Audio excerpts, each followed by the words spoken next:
And we are live. Welcome to the Podcast Perplexium. I'm here with a very special guest. This is my friend Ian. And this is a special episode because we are currently sitting in the place where we met. Mm-hmm. Yeah, we're in the template right now. I work here. Dylan patronizes the location. It's a coffee shop and haberdashery. With some funky vibes. Ian, welcome to the podcast, man. Thanks for having me, Dylan. Yeah, happy to have you as my fourth guest. Wow. Mm-hmm, we're growing. Uh-huh. And so why don't we start with, what is Ocean Beach, San Diego? Ocean Beach, San Diego is the vortex. I think it's a melting pot for all sorts of countercultures. It's kind of a special location for a lot of people, but you have a strong hippie contingency, obviously. You also have bikers and punks and anarchists and the street kids. And I think the whole collective of the leftist counterculture kind of meets here and melts, and it becomes kind of a I don't know. Yeah, a vortex of sorts. Would you consider yourself to be an Obetian? I'm from OB. Born and raised? I moved here when I was 14, but from PB, which wasn't that far away in the first place. Uh-huh. Yeah. And, I did a lot of my formative years here, so I do consider myself a pretty strong local. Cool. And you love it? I do love it. Yeah, I love it so much I built a video game to homage it. Oh yeah, so that's definitely one thing that I do want to talk about. That's a very popular installment here at the template, and something that I'm very fascinated with myself. So before we talk about that, let's also do this. What is the template? What is the template? I always have a hard time. People ask me this all day. We're a coffee shop, obviously, but I feel like we're a lot more than that. We're a community center, and we're an artist collective, and we're an event space, and we're a gallery, and all that comes from, originally the template. I don't know if you know the history, Dylan, but No. Was an apartment on Voltaire Street down on the other end of OB. Okay. This was maybe 7 or 8 years ago, and I used to go to shows there. So they had, it was not a commercial space like this, it was just an apartment, but they still had like events, and like they still had bands and things, and they would hang art. So that was the first template, and people would go to shows there. I would go to shows there without actually knowing the people who run it, like Shine and Lucy, like I do today. Mm-hmm. But that version of the template went away, and they opened up they started doing it again at a house in Golden Hill. When this location opened up in 2020, it was their first endeavor at a commercial space, but really they've been doing something like this for kind of a long time. It's just they've been doing it out of like houses and apartments where they've been showing art and having shows and stuff like that in a very like grassroots kind of way. But because of that, they already had like a kind of a large community. I think of people who throw events and artists and creative types and people who play music or put on installations. Yeah, so it all kind of came together like that. So really it's kind of a mix of all that, and the name template comes from it being like a template for the community to express itself. Yeah. I love this place so much. I'm a big fan myself. Yeah, I'm so grateful for it. And most people who know me at the surface level, they kind of see me more as a science, engineering focused kind of guy. But the truth is, at my core, at my soul, I'm really an artist. And just being here really brings out that inspiration, that creative energy. And especially, I found this place in 2020. And before 2020, I really wasn't spending time in OB at all. But I think just the the free-spirited nature of this town. And in 2020, I just wanted to be free. I didn't really care for the masks, or I just wanted to be around people, honestly. Mm-hmm. And that's kind of something that I found here at the Template. It's really a communal, community-focused place. Yeah, it definitely tries to be Yeah. community-focused, and the mask mandates never really stuck that well in Ocean Beach to begin with. Yeah, and that's why I loved it in 2020 being here. And but you've been with the Template crew since the beginning. Since the early days when they were just starting off building here. It's mostly because I live next door, and I would come by and watch them build, and then I would start volunteering. And I knew some of them a little bit, like Haley, and I knew each other because our sisters are. My sister is friends with her, and I had met Lucy and before, and also Haley's boyfriend Derek. We had worked together a long time ago in the past, so I had some tangential relationships to them, but I started coming here all the time to help out with the build and help out just because I lived next door. I was unemployed during COVID, and I just liked the space a lot. I liked what they were doing, so yeah. And you're an artist yourself. Yeah, I consider myself to be. Are you more of a digital? I'm almost totally digital these days. I'm actually doing a mural out in Mission Beach right now, so maybe not totally, but I do mostly work digitally, yeah. Cool. How would you describe your art style? Well, I'm a cartoonist and an animator. I think it's easy to put those labels on me because it's what I do, and I think it conjures a certain style. Definitely more... I don't know. I try to make outlandish cartoons, but I do a lot of sticker art these days, and as well as some animation. Very, very cool. I think I have one of your stickers on my wall. I believe you do. Yeah, any of the template stickers are ones that I made. This one. Yeah. Yeah, thanks, Dylan. Of course. So how are you feeling at this very moment in time right now? Let's do a check-in.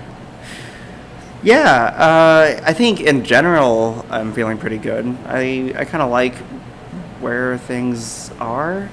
I'm not sure what you mean by that. At this very moment in time, I'm a little hungry. I've been here all day, and I'm kind of me too. Yeah.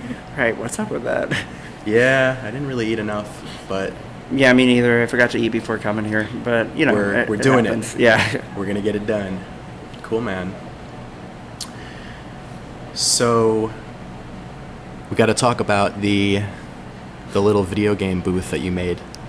Yeah, that'd be cool. That's probably my biggest artistic endeavor to date. I spent a year building that thing because yeah.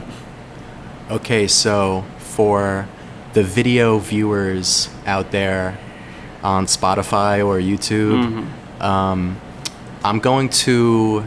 I think what we'll do is I'll take a photo. Maybe you and I will take a photo next to it just so that they can see exactly what it is that we're describing. And I'll let Ian talk more about what he made himself. But essentially what it is, it's a retro style single-person standing arcade booth that he made from bolts to nuts, custom from scratch. The artwork for the game, the programming of the game itself, and the actual physical box booth. Here, I'll let you take it. No, I think you did a good job. But yeah, it's called Ocean Beach Invasion, and it's a video game about OB, which is sort of what I meant by a homage to this location. It's about a zombie invasion that happens here. It's a old school kind of 90s style beat 'em up. You just walk around beating zombies, but around here a lot of maybe familiar characters or locations that are parodied. The template is in there, so is the blacks. There was a lot of hodads, just a lot of really popular ocean beach locations, places that are well known around the area to like locals and stuff. Yeah, and you just go around. But yeah, it was a big endeavor, and I would kind of a learning experience in a lot of ways because I just like all the animation and stuff is probably what took the longest. But yeah, the coding and things. I'd done some coding before, but that was definitely a bigger project than I had done in the past.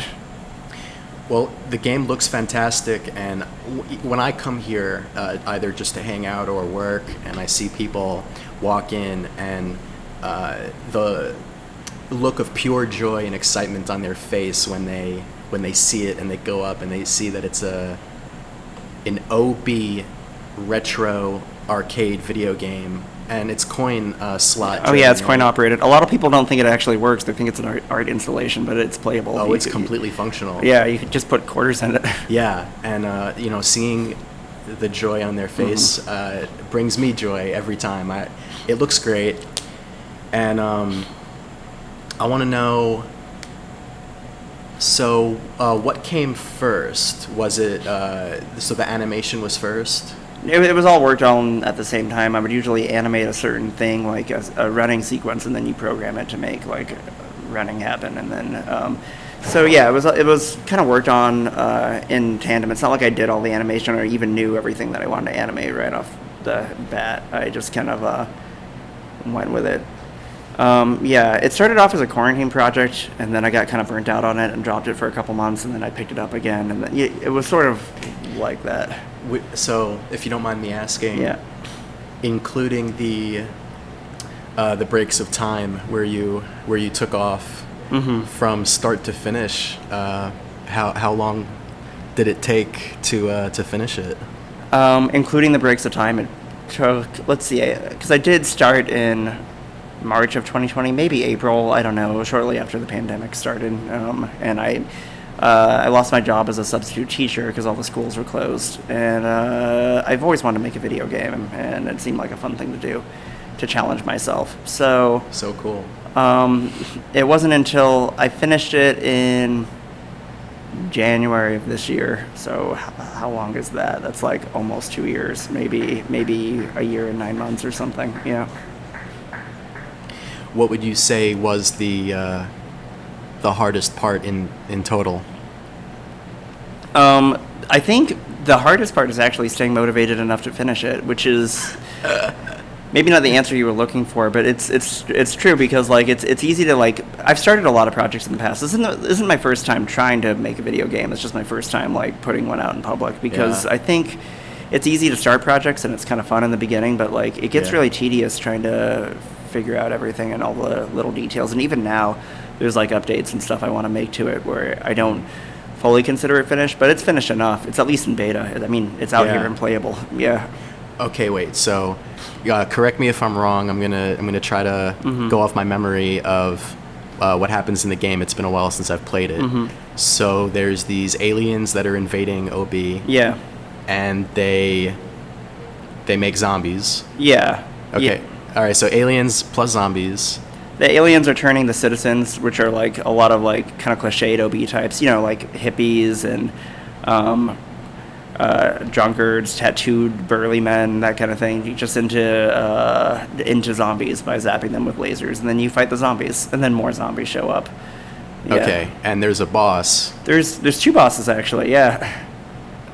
Most people don't make it to the second one. Most people don't. It is kind of tough, but I know you're gonna tweak it a little bit. I'm trying to. Yeah, it kills most people, which I'm okay with. I don't necessarily want people to be able to beat it on the first try. It'd be nice to have it be a little bit challenging, but it might be a little too tough at points. Yeah. So the first boss is a goldfish. Oh no, it's a guy on the guy on a van. Guy on a van. Yeah, he's playing guitar on a van. It's something that you see here. Oh, very OB. Very OB, exactly. He just gets turned into a zombie guy in a van who shoots fire and lightning. Perfect. I thought so. Yeah. But there is a goldfish. Yeah, that's the second boss. It's the goldfish destroying the OB pier. At the time when I was coding that, the OB pier was closed down. It still kind of is at the end, but yeah. So the final boss takes place I don't know. Final for now. I might add a next level after this, but. Well, the people have spoken. Yeah. There's a demand. They want more, Ian. I am building another machine right now for Kilowatt, the bar up the street. So cool. That is the perfect place. I think it'd be a fun location for it. Yeah. Yeah. I mean, that would fit the neon. Exactly. Yeah. Wow. I can't wait to test it out. Yeah. Thanks. I'm probably including some updates when I do that. But yeah, I already have at my house the machine's actually basically fully built. I have the little panel with all the joysticks and buttons that's on my desk, but the other part of the machine is just off to the side somewhere, and it doesn't have any siding on it. It doesn't have any art. It's just blank wood right now. But yeah, getting it finished shouldn't be that hard. Cool, man. Yeah. So, you're also a video game connoisseur. I suppose. I don't play a lot of the newer video game, a lot of the AAA video games, I would say. A lot of the games that a lot of people play. It's just, I mean, I do think some of them are fun, but I'm not as gravitated towards that. I kind of like the indie space. Yeah, you have a Nintendo Switch. I do have a Nintendo Switch. Yeah, what are some of your favorite games on the Switch? Let me think about that. What are some games I've been playing lately? Slay the Spire. I really like Stardew Valley, but I had to stop playing that because I played it too much. Do you know that game? It's like a farming simulator. Yeah. I've heard of Stardew Valley. Is it kind of like Animal Crossing? It's kind of exactly like Harvest Moon, but for the N64 before Harvest Moon. Yeah. That's a throwback. Yeah, exactly. Well, yeah, and so is this. I guess I play a lot of video games that either look or feel or literally are games that were around when I was a kid. I'm playing Mother 3 right now. It's a fan translation of the third Earthbound game. Oh. It never came out in the United States, but they made a fan translation, and I'm playing it on my phone. So that's the game that I'm probably playing the most right now. But yeah, because I'm playing it on a Super NES emulator. Yeah. You like the 32-bit? I do. I like the aesthetic of it. Yeah. The old school retro bit animation. I know. I'm like, am I playing anything that has 3 dimensions? Smash, but that is kind of 2D anyway. It just looks 3D. I love those too, man. Yeah. I especially love the really good modern, like the new retro style games, because they really have the programming mechanics down. Mm-hmm. Yeah, love that whole genre.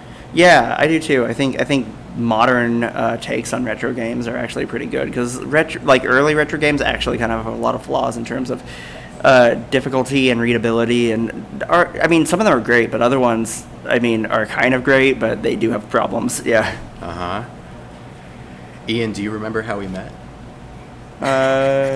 Just here. Here, yeah. It was over a board game. Oh, it was chess. Chess. I love chess. That's right. I do remember this. Yeah. So Ian is pretty good at chess, I would say. Thanks, Dylan. I think I'm decent. Yeah. Would you say that you have a certain style, or maybe like a go-to opening? Yeah, I definitely have a go-to opening. It's the French defense, but yeah. What is the French defense? It's where you have the 2 pawns that are on the outside of the king and queen. You move them up 1 space, and then you move the 2 that are in front of the king and queen up another space. So you have 2, and it kind of forms like a little triangle that is solid. And if you want to keep going, you can move your bishops out in front. This is maybe a little not super audio friendly, but yeah, I like chess a lot. I was in chess club in middle school and high school and college. I've been playing it for a while. Give me some advice on how to get better at chess. I would say play all the time, but I think that's maybe worse. Since I got the app on my phone a couple of years ago, I've been playing it a lot more lazily, and because I used to really think about my moves and stuff. I think that's a good way to play. I've got better at being faster, but I don't know if I've actually gotten better. I just play a lot more frequently now, and I like not to say that I play badly, but I do play a little hurriedly, where I don't necessarily study the board as much as I would. Does talking smack in the game help you? I love talking smack in a chess game. I don't see another reason to play. Ian is really good at talking smack during chess. I can't help it. But you know what? That was the first day that we met. I didn't even know him, and I'm just talking shit, which is... You know what, though? That kind of gained my respect from you a little bit, because at first I was like, is this guy for real? And then I thought about it. I'm like, you know what? I like this guy. Yeah. Yeah. So, Ian, I have more questions for you. Okay. But I also would like to try something new. This is going to be a first on the podcast. I'd like to play a little game with you. Okay. And what I've done is I've printed out a couple memes. You printed out what? A couple memes. Okay. And just a couple, like less than 10, a little more than 5, less than 10 though. Mm-hmm. And we're gonna go one by one. I'm just gonna pick them off the little pile I have here, and you're gonna rate them. Let's do a scale of 5 stars, mm-hmm. and you can do decimals. So if you think something's a 3.5, then you can do that. Okay. But yeah, we'll do 5 stars. Here's the packet, and just pick off the first one from the top, and go ahead and read it and show the cameras if you'd like. Okay, it says, my dairy beverage entices all the young gentlemen to venture into my garden. So, yeah, I like this meme. It's the old-timey guy. I don't know if he's got a better name. And yeah, it's a play on my milkshake brings all the boys to the yard. But it's said in a way that would sound extremely old-timey vernacular. Honest. Okay, so... I have to rate it. Out of 5 stars. How about this? Let's do on a scale of 1 through 10. How much do you like it? Okay. Yeah, 1 through 10. Yeah, this tickles my fancy. I'm going to give it an 8. Nice. Yeah. 8's pretty good. 8's a pretty good meme. All right, moving on. Next one. When San Diegans see the sunset, after all, why not? Why shouldn't I take a picture?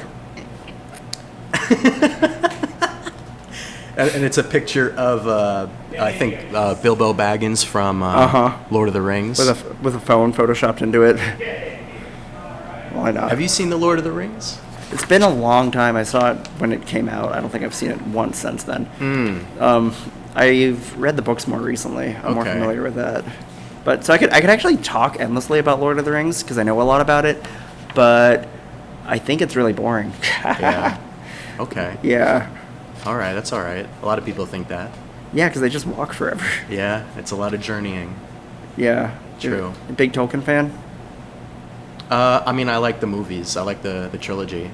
Yeah, the movies I haven't revisited in a while. They're probably pretty good. That's something I probably should. I would rewatch the movies. It's not that I hated the movies or anything. I just haven't seen them since I was, I don't know, when did they come out? I feel like I was 12. Yeah. How do you feel about that meme? Oh yeah. I don't know. It's not my favorite. I'll give it a 3. 3. Okay. Next one.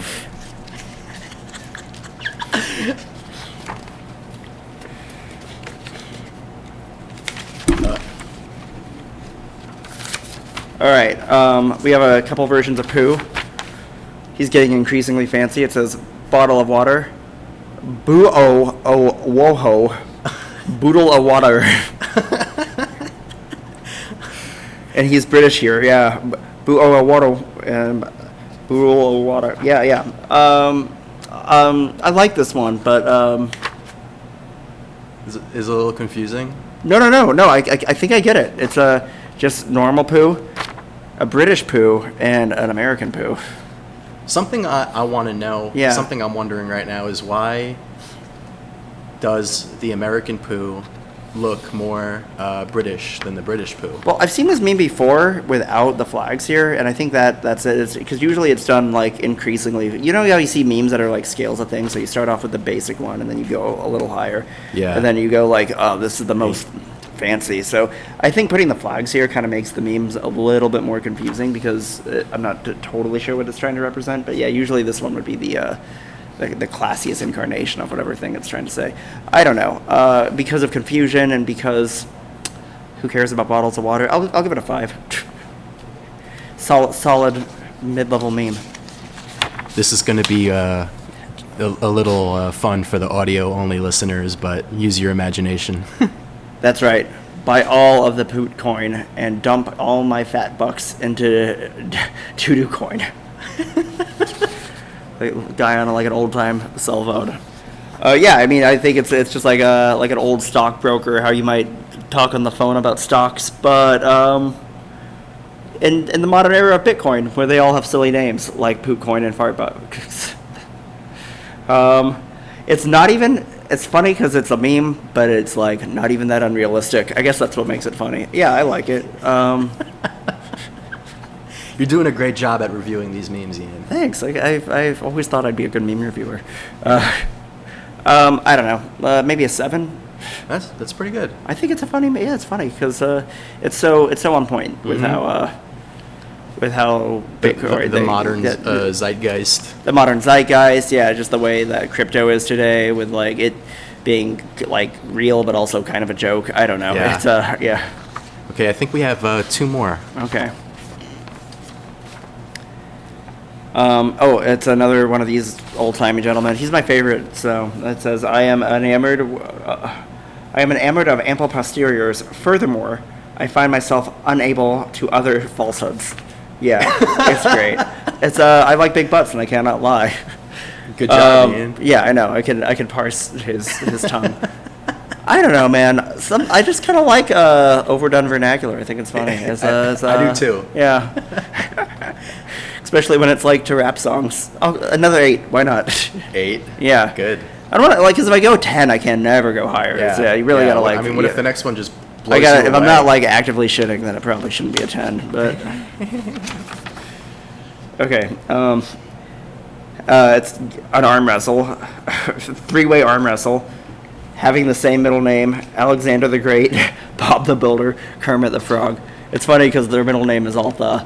But really, the is an article describing who they are, not their actual middle name. I like it. I think it's amusing. Mm-hmm. I don't know, 7. And with that, Ian, you have survived the meme game. That was Good job. I broke a sweat. That was Well done. thanks, man. I like the meme game. That was kind of fun. Yeah, I think that's something I'll do more. Yeah. With future guests, but I think I'll surprise. Like, I'm not gonna do it every guest. It'll be, Surprise guests. Yeah. Surprise meme games. Yeah, and I'm thinking of more games to play with my guests. I wanna surprise them in a playful way and kind of make it a little wacky. So good job. Thank All right. you. Well, thank you. Ian, are you a musician? No, I just have long hair. Yeah, you just kind of look like it. Yeah.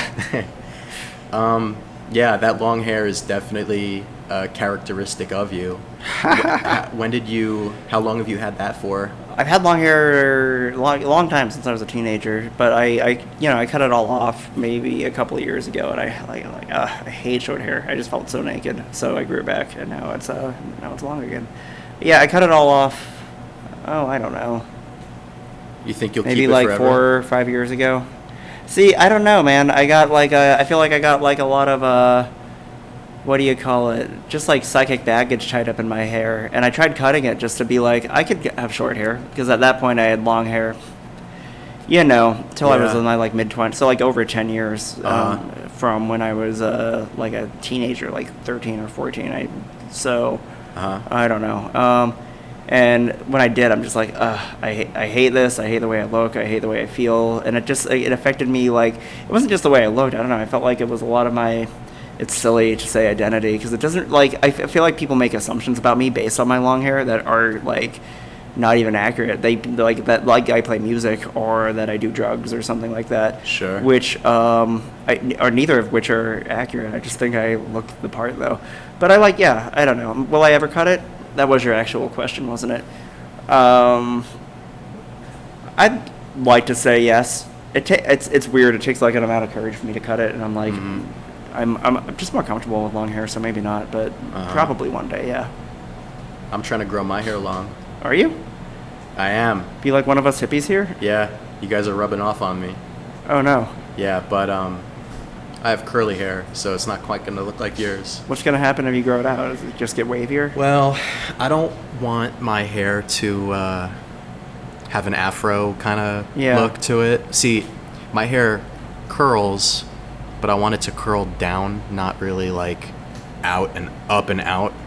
So, and what I've realized with growing my hair is it's a function of weight, right? Like, if the weight is correct, then it's all gonna go down. I was gonna say, my hair is not this straight naturally. It's actually pretty, like, it's not curly, but it's like really wavy when it's short, and it does kind of like hard to control. So like growing it out just it weighs itself down. It's perfect. Did you say that you have psychic baggage in your hair? What does that mean? Oh, I don't really believe in psychic things, but yeah, I guess I was. But yeah, I guess what I meant by that was that I think I have like emotional attachment to my hair. Gotcha. Do you consider yourself to be a spiritual person? No, funnily enough, and I hang out with hippies all day. I just think it's so silly. But yeah. Well, I was going to ask you what your spirit animal is. Yeah, definitely a jellyfish. Why a jellyfish? Well, I said I don't do drugs, but really I don't do drugs now. When I took mushrooms when I was 18, I had this like whole profound epiphany, and let's see, I was like watching the moon, and the moon was like this gigantic, great white marble octopus of the sky, totally full, and all the stars were jellyfish swimming around it, and realized that I was a jellyfish just swimming around too. I don't really know what that means now. I can see it, man. Yeah, but I felt it, and I still feel it, so yeah. Now that you said that your spirit animal is a jellyfish, I totally see it. I believe it. Thanks. If I didn't feel that way, I wouldn't say that. Cool, man. Yeah. You ever see the movie Shark Tale? Yeah, I think. It's like an Will animated Smith. movie about sharks. Yeah. It's got some famous actors in it. Well, it's sort of like DreamWorks knockoff Finding Nemo. They're like, this did well. We should make our own. I want you to know that there's these two jellyfish. Oh yeah, they're in like the movie. fucking stoner jellyfish playing video games. The Rasta jellyfish. Yeah, they're like Rastafarian jellyfish. I just want to let you know that I'm going to be thinking about that now every time I see you.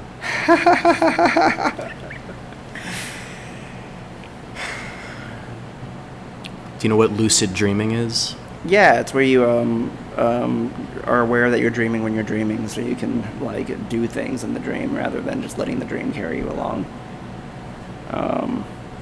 Yeah, I like lucid dreaming. You've lucid dreamt before? It happens from time to time. Yeah, I always go to flying. Flying dreams are the best dreams. So let me ask this, just to be sure, just to clarify. So you will have dreams where, while in the dream, you realize that you're dreaming. Yeah. And do you like say to yourself? Do you like speak to yourself like, "I'm having a dream right now"? Yeah, exactly. You're like, oh, I'm dreaming. Okay. So then you realize that you're dreaming, and then you take control. Yeah. And it's like a half control. I feel like the dream still has one hand on the wheel, but right. Yeah. So the story of the dream is still unfolding. Yeah. But you just have more authorship of your character. Yeah, exactly. Cool, man. And I'm aware it's a dream, so I can do dreamlike things. Yeah. And I really like flying in dreams. Not all flying dreams are lucid dreams. Sometimes I just think I can fly, but they're definitely the best dreams. Freud said when we have flying dreams that we're thinking about sex, but what am I dreaming about when I dream about sex then? Yeah. Yeah. Hey, I think flying would be the common, immediate desire. Yeah. I think for most people. It's a fun one. And sometimes I have dreams where I don't know that I'm dreaming and I'm flying, and I'm like, oh yeah, it's just like those dreams, but I'm doing it for real this time. It's never for real. Always a huge disappointment when I wake up. Mm-hmm. Dude, that was a perfect answer. A lot of people don't have the ability to lucid dream, or they don't know about it. So I've heard, but I've definitely, like, some people, I've like met people who are really trying to lucid dream, or like actively trying. I've never tried to, just sometimes I do. Yeah. It's not that often. You're a natural lucid dreamer, but it just, do you dream a lot? No, I don't usually remember my dreams. Yeah. Yeah. I mean, I think I dream, but I just, forget that. You forget when you wake up. Okay. Do you believe in ghosts? No, I don't. I believe ghosts are real if you believe in ghosts, but I don't think ghosts are real if you don't believe in ghosts. What I mean by that is, I think you're likely to see paranormal phenomenon, whether it be ghosts or aliens or, I don't know, chakras. If you believe those things exist in the first place, I think you're very likely to find those things. And I think those things can be real for you in the sense that I think they can play a role in your... Do I think that they're objectively real? No, I don't. I don't think ghosts are real. Aliens, well... Yeah, what about aliens? I think there's likely life on other planets, but I don't think they've been to this planet. Okay. I think the universe is a very big place. It'd be silly to presume that we're the only forms of life out there, but I also don't think they've come here. So, SpaceX has this mission in today's day and age where they are actively trying to visit Mars and maybe one day set up a colony of humans. Yeah. On Mars. Is that an active mission for them? Yeah. That's Elon Musk's whole thing, right? I think Mars is a really tough sell on a habitable planet. We should really focus on Earth, probably. And if we're not focused on it, honestly, like, Venus is almost as good of a choice as Mars, if not just as good, because the atmospheric pressure actually lines up. You can't hold an atmosphere on Mars, so we need to live in, dome cities, and then, not to mention the lack of resources, where are you going to, get anything? Whereas Venus is, carbon heavy, has the same atmosphere as us. The air is not breathable, but at certain altitudes, the problem with Venus is that it's hot as fuck. It's an oven on it, so it can literally melt lead. So you need to have floating cities, which obviously is its own challenge. But I'm not even sure if it's, because the challenges with Mars are different, but honestly, equally problematic. I don't think we're really. I mean, I think we'll probably get to Mars, but are we going to start setting up Martian bases? Likely not before the Earth becomes a really detrimental place to be living on. So we'll need to focus on that first. I want to tell you something, Ian. I agree with you. Yeah? Yeah. And that was impressive. You came prepared with some knowledge on that. I'm impressed. Oh, I think I read a lot of science fiction. I think extraplanetary travel is pretty fascinating. I think what we're doing out there is fascinating. I just don't necessarily think it's a viable option for sustained human life, at least not at the moment. What's your favorite science fiction book of all time? Oh, that's a great question. Oh man, I'm gonna jump up between 20 of them. I know it. I can't.